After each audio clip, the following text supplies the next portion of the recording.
Just on Gaza, because you addressed it yesterday during your press conference. During your comments, you mentioned that the plan that the president set forward would only move Palestinians from Gaza out temporarily. The president has said, I think it's pretty clear from his comments today, that he's talking about permanently resettling Palestinians from Gaza. Could you tell us whether this administration is planning to facilitate the forced displacement of those Palestinians? As far as your question about the Gaza piece, let me go back and say that place right now, and I think the aerial images confirm, is not habitable, not just because of the destruction due to the conflict and the fact that the Hamas cowards hide underground, but also because there are unexploded munitions. There are all kinds of weapons, including Hamas weapons, in the location. That all has to be cleaned up. I think President Trump has offered to go in and be a part of that solution.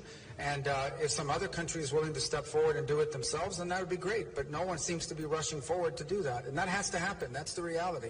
That place, Gaza, right now has unexploded munitions, lots of rockets and weapons and other things that Hamas was using there.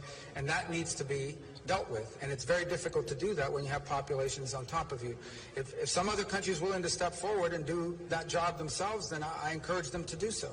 But it seems to me that there are a lot of countries in the world that like to express concern about Gaza and about the Palestinian people, but very few are willing in the past to do anything concrete about it.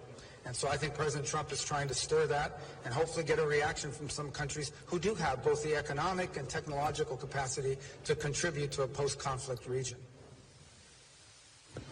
Will be able to return or not?